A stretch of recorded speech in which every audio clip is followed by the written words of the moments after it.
This video is going to be short, to the point, but it's going to be one of those videos that should answer a big question as to why you've been struggling with calf problems for so long and they've not gone away. If you're a runner who struggles with calf problems, this is for you. If you know a runner who struggles with calf problems, forward this to them because they probably haven't been told this by their physio. So often we focus, if the calf is an issue, we focus on the calf. Okay, we focus on perhaps we're weak through our calves, perhaps there's some scar tissue from a previous injury, perhaps we need to focus on what's happening as the foot strikes the ground, but not enough do we look up around what's happening higher up. Let's just break this down for a second. As runners, as we're driving ourselves onwards from stride to stride, pushing off with this leg that's on the ground, it's important that the power is coming from the right area. Okay, a lot of the time, we look at those calf muscles and we look at what happens at the back end of our running gait here, and we think this push off from the ankle is a big source of power. And it is a source of power, but it's by no means the primary source of power. It shouldn't by any means be the primary source of power. And think about the anatomy, the sheer visual anatomy. This muscle, in comparison size-wise with your hamstrings and your glutes, this muscle can't be responsible for pushing your whole body weight off onto the next stride, or that being the main source of that power.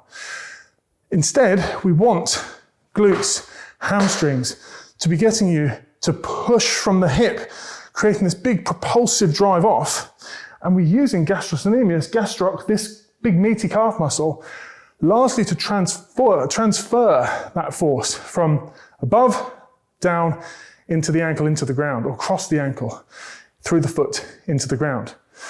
The problem comes when we're not using our glutes enough, not using our hamstrings enough, and we end up running predominantly getting the power from those calves, because as plantar flexors of the ankle, they can provide a strong push off. But as stride after stride becomes mile after mile, becomes long run after long run, the effect of the calves doing the majority of the work to push us off from stride to stride, something's got to give at some point.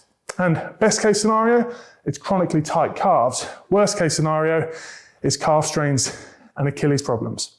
Even plantar fasciitis, all linked with overuse of the calf muscle and tightness in the calves. So what we need is, yes, to do all the calf exercises our physio gives us, but let's think about making sure that we're not really tight through our hip flexors, getting into some regular hip mobility work, making sure that we are doing glute and hamstring work to strengthen these powerful extensors of the hip to give us a good strong push off as we need. And then the last part is to think about our running form.